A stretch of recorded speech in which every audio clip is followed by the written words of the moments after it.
O caboclo já foi respondendo: essa terra pra mim é sagrada, pois aqui derramei meu suor, minha honra será sepultada. Durante a pesquisa de campo que resultou na minha monografia, ouvi de diversos interlocutores que tinham um certo receio, uma tensão com a presença de pesquisadores, pois muitos vinham e recebiam atenção na forma da partilha de um teto para dormir, um prato de comida, água fresca ou mesmo de entrevistas e resposta a formulários. E depois esses mesmos pesquisadores iam embora e não forneciam nenhuma devolutiva, nenhuma notícia dos resultados. Tentando romper com esse ciclo, botei no cronograma de pesquisa que disponibilizaria o meu texto em áudio. Mais recentemente, com alguns desdobramentos da pesquisa, a exemplo das publicações em jornal, percebi que era necessário mais disponibilizar conteúdo formativo e informativo sobre a comunidade calunga e sobre a questão agrária, da maneira mais abrangente possível. Comecei pela reportagem da agência pública, na qual participei como pesquisador de campo. Depois foi a vez do livro clássico de Mário Baiocchi sobre o achamento da comunidade calunga nos anos 80 e do livro de Aldo Soares, que conta a história institucional da luta pela terra promovida pelos calungas. Por fim, um dos desdobramentos diretos da minha monografia, a reintegração de posse de parte da Bonito. Agora, disponibilizo o livro Em Julgamento, a Violência no Campo, de Elias Fajardo, um raro livro que narra as primeiras mortes analisadas pelo Tribunal Nacional dos Crimes do Latifúndio. Especial Golpe de 64. Em julgamento, a violência no campo, Elias Fajardo, da Carta de Constituição datada de 15 de agosto de 1986. Organizações representativas de trabalhadores, associações populares, entidades de apoio e serviços institucionais da sociedade civil, partidos políticos e personalidades têm se posicionado de maneira contundente contra a violência que campeia no meio rural brasileiro. A sociedade assiste horrorizada à macabra estatística de assassinatos de lavradores e de outras pessoas que se propõem a participar de suas lutas reivindicatórias. Os poderes constituídos, tanto em nível federal quanto em nível estadual, têm se posicionado de maneira não velada no estímulo dessa escalada de assassinatos, violências e tropelias contra os trabalhadores rurais. Manipulações de pretextos processuais, evasivas e diversionismos, posturas abertamente acompliciadoras que foram a tônica das ditaduras militares, agora se repetem com a trágica inalteração. Diante disso, os signatários da presente obra decidem constituir um Tribunal Nacional, que, à luz das normas de justiça, proceda à apuração, análise e determinação dos diversos níveis de responsabilidade e culpabilidade dos delinquentes. Os juristas de competência, reputação e renome serão atribuídos a alguns casos exemplares, selecionados dentro dos muitos homicídios perpetrados pelo latifúndio contra lavradores e seus aliados. As sentenças prolatadas serão substanciadas no direito comum e no direito dos povos, desde já sendo atribuído ao tribunal necessária competência para encaminhamento de suas decisões às instâncias judiciárias nacionais e internacionais. As entidades signatárias decidirão também constituir uma coordenação específica para implementar e levar adiante todo o processo aqui enunciado. Ao mesmo tempo, convocam outras entidades e personalidades a virem prestar seu apoio e cooperação. Tribunal Nacional dos Crimes do Latifúndio. Apresentação. O levantamento dos conflitos de terra no Brasil durante o ano de 1987, feito pela CPT, indicou números impressionantes. Mais de 1 milhão de pessoas estiveram envolvidas em 715 conflitos relacionados com posse de terras entre pequenos agricultores, lavradores sem terra, poceiros e índios de um lado e o latifúndio ou Estado do outro, chegando ao número total de 153 assassinatos no campo, um número maior que todos os anos anteriores.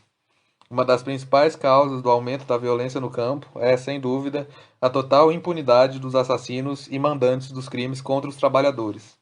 Dos mais de 1.500 trabalhadores rurais, índios, sacerdotes, religiosos, advogados e outros profissionais assassinados desde 1964, somente 6 casos tiveram julgamento na justiça, sendo que em 3 casos houve condenação dos executores do crime e em outros 3 houve absolução por falta de provas ou legítima defesa. Em nenhum destes casos, os mandantes foram levados às barras dos tribunais e, na maioria absoluta, sequer foram indiciados. Além disso, é notória a total inoperância do Poder Judiciário frente às ameaças, torturas, sequestro de trabalhadores, sem se falar nas forças policiais, que realizam uma tarefa de braço armado dos poderes políticos locais ligados aos ou representantes dos grandes proprietários de terras. Após procurar com insistência instâncias onde se pudesse depositar um pouco de esperança na obtenção de justiça e respeito aos direitos, as entidades que compõem a Campanha Nacional de Reforma Agrária decidiram convocar um julgamento público da violência do latifúndio, selecionando alguns casos exemplares de assassinatos de lavradores rurais, agentes pastorais, índios e profissionais ligados ao movimento popular, a fim de que a sua repercussão pudesse fazer notar a impunidade dos crimes do latifúndio e a situação dos processos no âmbito do judiciário. As entidades que convocaram o Tribunal Nacional dos Crimes do Latifúndio foram Instituto de Apoio Jurídico Popular, Associação Brasileira de Reforma Agrária, Central Geral dos Trabalhadores, Conselho Indigenista Missionário, Confederação Nacional dos Trabalhadores da Agricultura, Comissão Pastoral da Terra, Comissão Justiça e Paz de São Paulo, Central Única dos Trabalhadores, Federação de Órgãos para Assistência Social e Educacional, Instituto Brasileiro de Análises Socioeconômicas, Instituto de Estudos Socioeconômicos, Movimento Nacional de Defesa dos Direitos Humanos e Movimento Nacional dos Trabalhadores Sem Terra. A natureza do tribunal. A grande dúvida inicial dos organizadores do tribunal estava relacionada com que o tribunal se revestisse de uma seriedade jurídica a fim de que pudesse ser reconhecido em instâncias nacionais e internacionais. Portanto, ele deveria ter como base a própria legislação brasileira e o objeto de apreciação seriam os autos de cada processo ou inquérito existentes. Que não houvesse a necessidade de se abrir espaço para o contraditório em nome da seriedade, uma vez que considerávamos completamente inexequível e não aceitável que montássemos uma estrutura de posicionamento político da sociedade e abríssemos espaço para os representantes do latifúndio. A solução encontrada foi a de constituir um tribunal superior ou de segunda instância, onde os juízes fariam análise dos autos e documentação complementar, poderiam ouvir ou não testemunhas e, finalmente, enunciariam um voto a respeito da atuação da justiça, do compromisso do Estado com a violência e da própria presença de órgãos oficiais nos conflitos de terra no Brasil. Além de ser uma excelente oportunidade de se ouvir importantes nomes do meio jurídico brasileiro, estes pareceres poderão fundamentar eventuais recursos a organismos internacionais, como a Subcomissão de Direitos Humanos da ONU, a Comissão Interamericana de Direitos Humanos e o Tribunal Permanente dos Povos. Cada um dos processos a serem apreciados serão preparados por um advogado militante que apresenta ao juiz os problemas, as falhas, as omissões e as arbitrariedades constantes nos autos, facilitando assim ao juiz o seu parecer e voto. Os julgamentos são realizados sobre os casos concretos e, ao final, o tribunal poderá emitir um parecer mais geral sobre a situação da justiça no país, a atuação do judiciário e a presença do Estado em conflitos de terra. Foram realizadas até agora 2 sessões do Tribunal Nacional dos Crimes do Latifúndio, cujos anais se encontram neste livro. O Tribunal Nacional dos Crimes do Latifúndio pretende assumir um caráter permanente e realizar sessões periódicas, procurando abranger cada vez mais novos casos de assassinatos de trabalhadores rurais, agentes de pastoral e profissionais que atuam junto ao movimento popular no campo. Além disso, nos propomos a incentivar iniciativas de manifestações públicas no que se convencionou chamar de Tribunal da Terra, mobilizações de caráter político que também atuam como meio de denúncia da violência no campo, da inoperância do judiciário e da ação criminosa ou omissão das forças policiais e de outros órgãos do Estado. A estrutura do tribunal está organizada assim: convocação, Campanha Nacional da Reforma Agrária; realização, apoio jurídico popular e entidades convidadas; coordenação geral, Miguel Presberger; secretaria-geral, Daniel Resch; auxiliar de secretaria, Salvino José dos Santos Medeiros; tesoureira, Nilza Costardi. Primeira sessão do Tribunal Nacional dos Crimes do Latifúndio. O tribunal é, no momento, o caminho a ser tomado na justiça. Na primeira sessão, a abertura em Brasília, uma proposta nova. É o direito que se insurge. O Tribunal Nacional dos Crimes do Latifúndio reuniu-se pela primeira vez na sede da OAB em Brasília, de 12 a 14 de maio de 1987, e examinou os assassinatos de Nativo de Natividade, Eloy Ferreira da Silva, Padre Josimo Tavares, Cibele Aparecida e Orlando Correia, os 2 últimos mortos durante uma greve dos canavieiros paulistas. Foi constatada a impunidade de assassinos e mandantes. O único caso julgado até agora pelo Tribunal do Júri foi o do assassinato do Padre Josimo, e assim mesmo, apenas o pistoleiro foi condenado. Ficou claro que a justiça não condena os ricos e que o maior culpado é o sistema político, econômico e social injusto, que permite que tais violências aconteçam. O Tribunal Nacional dos Crimes do Latifúndio pretende denunciar a violência no campo e desencadear uma campanha nacional para obrigar o governo a aplicar a lei nos casos de assassinatos de trabalhadores rurais, índios, advogados, freiras, padres e agentes de pastoral. A sessão foi presidida por Márcio Thomas Bastos, presidente do Conselho Federal da Ordem dos Advogados do Brasil. Um tribunal como esse, afirmou Márcio, há de ter o extraordinário e forte efeito pedagógico.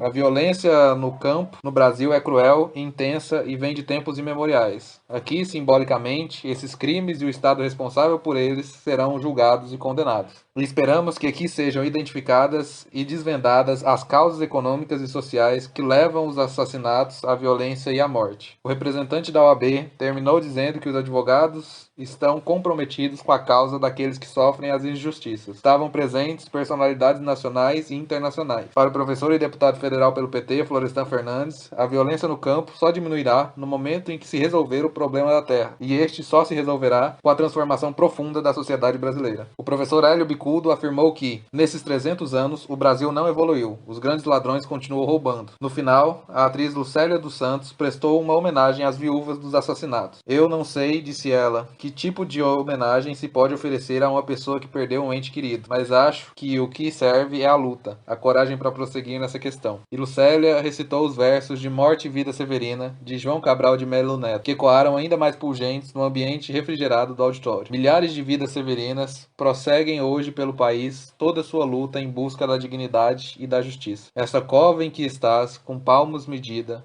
é a conta menor que tiraste em vida. É de bom tamanho, nem larga nem funda, é a parte que te cabe neste latifúndio. Só a morte deteve o líder sindical. O primeiro caso examinado foi o de Nativo da Natividade, de Oliveira, lavrador, dirigente sindical, secretário regional da CUT, então com 32 anos de idade, 2 filhos, morto no dia 23 de outubro de 1985, em Carmo do Rio Verde, Goiás. No centro da cidade, 2 homens espreitavam num Fusca bege. Um deles desceu do carro e deu-lhe 5 tiros. Muita gente viu em que direção foram, mas a polícia saiu em perseguição, indo justamente para o lado oposto, em que seguiram os criminosos. E a polícia só aceitou persegui-los depois que o Sindicato de Trabalhadores Rurais se dispôs a pagar a gasolina. Foram apontados como suspeitos o prefeito de Carmo de Rio Verde, Roberto Pascoal Liégio, o advogado Geraldo Reis, presidente do Sindicato Rural Patronal, e a Nestar Clemente Silva, presidente da destilaria Agroálcool. Eles seriam os mandantes, e os pistoleiros João José Magalhães, Francisco Diogo de Oliveira e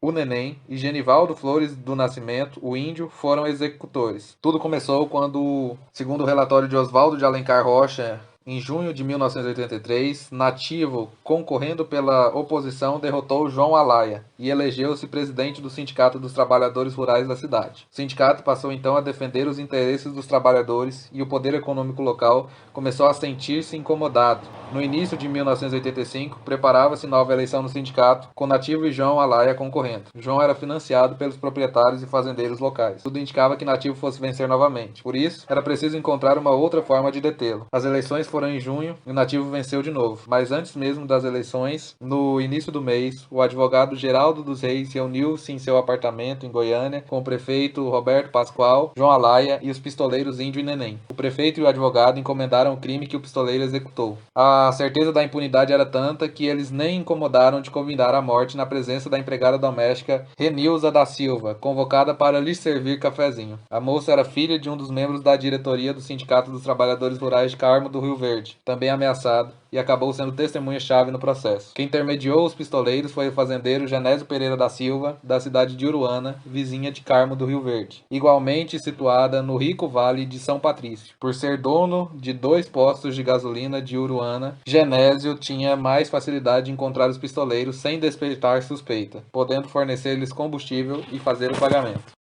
Crime demora. Contrata-se mais um pistoleiro. Como Índio e Neném estavam demorando a fazer o serviço, Genésio, pressionado pelos outros mandantes, contratou também o matador profissional João José de Magalhães e aumentou o valor da empreitada de 4.000 cruzeiros para 7.000 cruzeiros, além das despesas que fossem necessárias com combustível e munição. Em seu depoimento, Genésio Pereira da Silva contou que o prefeito e o advogado Geraldo dos Reis o procuraram querendo eliminar Nativo e ele indicou o Índio. Como a morte demorava, eles aceitaram pagar mais desde que o trabalho fosse feito logo. Pistoleiros concordaram e 1 mês depois, Nativo foi morto. Nativo acabava de estacionar seu Fusca na porta do sindicato em Carmo do Rio Verde quando levou 5 tiros de revólver, disparados a queima-roupa, sem nenhuma chance de se defender ou fugir. Segundo João José de Magalhães, foi Neném quem fez os disparos. Ele o esperou no volante do carro estacionado do outro lado da rua com o motor ligado. Os dois partiram pela estrada que vai para Uruana. A morte Aconteceu no início da noite. Várias pessoas viram o carro estacionado perto do sindicato e ouviram o barulho dos tiros. Muitos, ouvindo o estampido, saíram à porta e viram os pistoleiros fugirem, mas a polícia não os perseguiu. A morte de nativo da Natividade teve grande repercussão. Um dia depois, um manifesto assinado por 75 entidades foi entregue ao juiz de direito da comarca pedindo a apuração e punição dos culpados. Punição mesmo não veio, mas o povo ficou não só revoltado, como também curioso. Em 1986, quando o prefeito foi interrogado, uma multidão se juntou para ver, mas foi contida por policiais. Afinal, comentou José Carlos Castro, não é todo dia que se vê o depoimento de um prefeito acusado de mandante de crime. Caminhos e descaminhos de um processo. O processo começou no mesmo dia do homicídio, presidido pelo delegado de polícia da cidade, José Luiz Terra, tendo 2 médicos da cidade como peritos. O delegado pôs mãos à obra. Em 48 horas já tinha ouvido 5 testemunhas e 5 dias depois havia ouvido mais uma. Foram 6 testemunhas que em nada de importante contribuíram para elucidar o crime. Todas se limitaram a declarar que o réu não tinha inimigos. Os laudos periciais apontaram 5 balas no corpo de nativo, mas só uma foi retirada. E nela não fizeram exames. Não se apreenderam armas, não se constituiu o crime. Mas a pressão popular continuava, e 6 dias depois da morte, o diretor da Polícia Judiciária do Estado baixou portaria nomeando o delegado especial Carlos Fernandes Araújo para substituir o delegado local. No primeiro dia, depois de sua nomeação, Carlos Fernandes ouviu em Goiânia 3 testemunhas da maior importância para o caso: Renilza da Silva, Adão Onofre Rosa e Maria Auxiliadora de Fátima. Renilza muda os rumos do caso. Renilza contou que era empregada do advogado Geraldo Reis, um dos mandantes em Goiânia, e, ao servir café aos homens que se reuniam em seu apartamento, ouviu quando planejava a morte de nativo. O delegado chegou a ouvir João Alaia em Carmo do Rio Verde e deixou-o preso numa sala do Sindicato dos Trabalhadores Rurais. Ele fugiu e no dia seguinte apresentou-se com um advogado contratado pelo prefeito, negando tudo o que havia declarado na véspera. Inoceitou totalmente o prefeito Geraldo Reis. Ao fugir do sindicato, Alaia quebrou o vidro da janela e ficou com algumas escoriações. Este fato serviu para que seus advogados movessem um processo contra o delegado, especial por torturar presos. Segundo o relator Oswaldo Rocha, o delegado especial Carlos Fernandes teve grande empenho em apurar o crime e é honrosa exceção dentro do aparelho judicial goiano. Ele conseguiu deter um dos suspeitos, o pistoleiro João José de Magalhães, que, interrogado em Goiânia, confessou a autoria material do crime. Magalhães revelou também quem eram todos os mandantes e recolocou a marcha do inquérito no seu rumo certo. Genésio Pereira, Roberto Pascoal e Geraldo dos Reis de Oliveira foram indiciados e interrogados. Todos negaram, é óbvio, mas Geraldo chegou a admitir que tinha sido procurado pelos 2 outros e que tinha lhes indicado um pistoleiro para matar nativo. O prefeito Roberto Pascoal continuou negando o crime, mas confessou ser o autor de uma carta-manifesto que circulou anonimamente na cidade, difamando e ameaçando membros do Sindicato dos Trabalhadores e da Igreja. Segundo disse, mandou fazer e distribuir 600 manifestos. Resultado: culpados impunes. Em 4 de março de 1986, o delegado especial encerrou o inquérito policial e mandou para o Poder Judiciário. O Ministério Público ofereceu denúncia contra todos os indiciados, menos Genivaldo Flores, o índio. A viúva de nativo da Natividade, Maria de Fátima Marilene, pediu para ser admitida como assistente de acusação. O juiz negou, alegando que o casal estava judicialmente separado antes da morte de nativo. A assistência de acusação foi concedida aos irmãos da vítima, representados por Leônidas Arruda da Costa, Luiz Eduardo Greenhalgh e José Carlos Castro. Os mandantes foram interrogados em juízo, negaram sua participação e apresentaram defesa prévia. O pistoleiro João José de Magalhães, beneficiado por habeas corpus, evadiu-se. Francisco Diogo de Oliveira jamais foi localizado. Resultado: ninguém pagou pela morte de nativo da Natividade. O relator do caso no Tribunal Nacional dos Crimes do Latifúndio, Oswaldo de Alencar Rocha, concluiu afirmando: por tudo isso, o que vem evidenciar a falência da instituição da justiça em nosso país, por conhecer a correlação de forças entre o latifúndio e a classe trabalhadora rural, não dá para acreditar que os criminosos venham a ser punidos, a não ser que a opinião pública nacional e internacional possa influenciar para mudar este quadro lamentável que tantas lágrimas vem trazendo à família brasileira.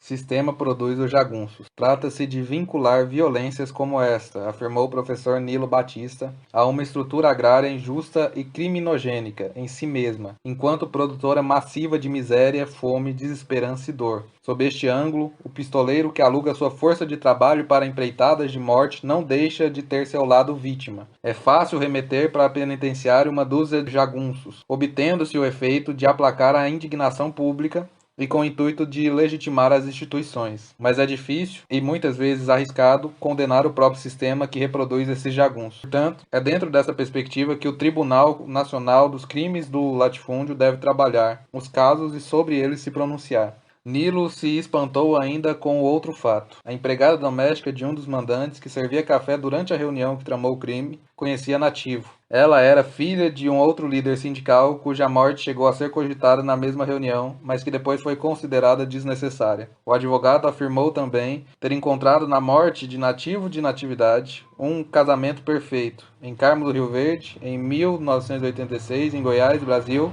entre o domínio dos grandes proprietários e o império das autoridades públicas do poder público. A expressão mais clara desse casamento seria a participação do delegado Terra, que atuou o tempo todo tentando mascarar a verdade, tentando impedir que os culpados viessem a ser descobertos. Ele aponta ainda que o prefeito acusado de homicídio deu-se ao luxo de ameaçar uma testemunha, uma freira, e não teve sua prisão preventiva decretada, porque nesse país existem duas prisões preventivas, duas disciplinas legais, uma para os ricos e outra para os pobres. Nilo Batista concluiu que o crime está relacionado à estrutura fundiária e que Nativo foi morto enquanto ator político a serviço de uma mudança dessa estrutura, como atuante presidente do Sindicato de Trabalhadores Rurais de Carmo do Rio Verde. Concluo, prosseguiu, que a polícia local tentou impedir a apuração, pois que há elementos nesses autos apontados que o delegado de terra ia impedir a apuração. Recomendo ainda que, em casos como este, sempre seja designado um delegado estranho ao local. Acho também que a autoridade policial desses casos deve ser sempre alguém desvinculado das relações locais e que venha com equipe de fora, se possível da capital, para fazer investigações. Concluo que a justiça local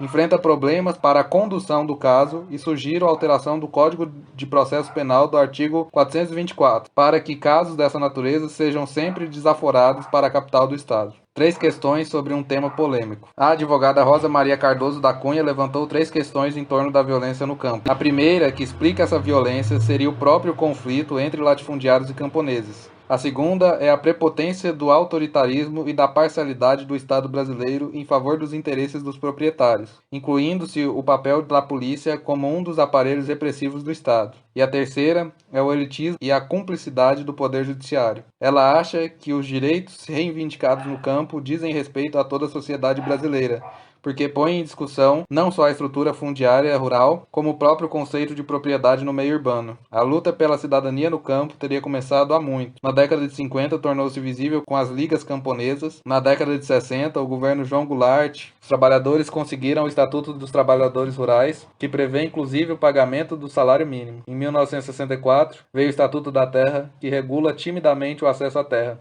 E, finalmente, de 1976 a 1983, o número de sindicalizados no campo passou de 3 milhões para 8 milhões. Segundo Rosa, o campo está em mudança contínua e o que os trabalhadores rurais sindicalizados fizeram vai alterar a dinâmica de toda a sociedade brasileira. O crescimento da violência mostra que os direitos dos trabalhadores não estão sendo respeitados. Quando vemos isso, nos perguntamos: quais estratégias para que essa violência possa ser atenuada? Pois, na medida em que os movimentos sindicais continuam a crescer, a violência vai existir. Mas Rosa acha que se trata apenas de democratizar o poder judiciário. Trata-se da democratização do próprio Estado brasileiro. Com essas lideranças que temos hoje no Brasil, não dá para acreditar que as milícias dos fazendeiros, que o poder do latifundiário e dos grileiros vão ser efetivamente controlados. Esse Estado que está aí não nos permite acreditar que alguma coisa vai ser feita no campo para impedir inclusive uma situação que possa levar a uma verdadeira guerra civil. Brasil, campeão de concentração de terra. O advogado Marco Antônio Rodrigues Barbosa procurou fazer uma radiografia da situação fundiária no Brasil. Para começar, recorreu ao trecho do livro Cangaceiros e Fanáticos, de Rui Faco, que diz o seguinte: O despotismo dos potentados rurais havia, durante séculos, relegado aos pobres do campo a condição de objetos. A classe agrária dominante via no trabalhador da terra o escravo, que o era de fato e principalmente, mesmo com a abolição, uma vez que não se processavam mudanças fundamentais e o latifúndio foi mantido com todas as prerrogativas e privilégios. O trabalhador rural continuava a ser considerado um semi-escravo. O conceito de ser humano em relação a ele não era válido para o grande proprietário. A classe dos pobres no campo achava-se à margem da sociedade constituída, e não tinha terra, nem outros bens, não detinha direitos, nem tinha sequer deveres, além daqueles de servir o senhor. Marco Antônio indignou-se diante da constatação de que, enquanto 20 proprietários detêm a propriedade de 20.291.412,4 hectares, uma área 4 vezes maior do que o estado do Rio de Janeiro, mais de 10 milhões de famílias de lavradores continuam sem terras próprias. Este desequilíbrio agravou-se a partir de 1964, quando, por força de incentivos fiscais e outras formas de proteção, os senhores da terra, o latifúndio nacional e estrangeiro, expandiu-se violentamente. Hoje, menos de 1% da população controla 60% das terras no país, e o Brasil é o país de maior concentração de terras no mundo, apesar de sua extensão territorial. Diante deste quadro, ele analisou a morte de nativo como um típico crime do latifúndio. De um lado, a vítima, o líder sindical, respeitado e querido pelos despossuídos, e do outro, seus executores, denunciados e não condenados, detentores de terras e contratantes de pistoleiros. Para que isso mude, torna-se necessária uma reforma agrária radical que modifique o conceito de propriedade privada, para que esse conceito de propriedade passe a ter uma nova correspondência com a função social da terra. A reforma agrária deverá trazer a desapropriação por interesse social, com a indenização das terras dos latifundiários através de títulos de dívida pública em valores que tenham como parâmetro os tributos honrados pelos proprietários, sem prejuízo das benfeitorias feitas por eles. É inaceitável que os latifundiários continuem a usufruir de benefícios tais como estradas, iluminação, canalização, pagos por cidadãos e contribuintes que recolhem impostos. É fundamental que na reforma agrária entre as terras públicas e devolutas da União e que haja concessão de direito real de uso dessas terras para os que delas necessitam para sobreviver. É preciso que as pessoas físicas e jurídicas brasileiras se sujeitem à limitação do tamanho da propriedade, sob pena de perpetuidade da injustiça e da impunidade que hoje graçam no campo e acabam também gerando as grandes desigualdades na situação habitacional das cidades, como por exemplo São Paulo, onde hoje há mais de 100 mil pessoas desabrigadas em consequência do êxodo rural. Falta de um direito agrário. O advogado Benedito Monteiro preferiu lamentar a falta que faz a implantação no país de um direito agrário que foi instituído em 1964 com a Emenda Constitucional número 10, mas que não foi levado à prática e é ensinado em pouquíssimas universidades. Como proceder, pergunta ele, para processar e julgar crimes agrários como este que vitimou o nativo, se a injustiça brasileira não tem o mínimo aparelhamento jurídico para fazê-lo? Ministros, desembargadores, juízes e advogados não têm e nem podem ter um mínimo conhecimento de direito agrário. Que conhecimento se pode adquirir aqui se não existe nem meia dúzia de livros sobre o assunto? E por que essa abstinência completa dos professores, estudantes, advogados e juízes nesses 22 anos de institucionalização do direito agrário? Falência do judiciário. Segundo o advogado José Carlos Castro, a morte de nativo está relacionada à questão fundiária, até hoje não resolvida no país por falta de reformas profundas capazes de tocar nas relações sociais existentes no campo. Tais conflitos têm como fundamento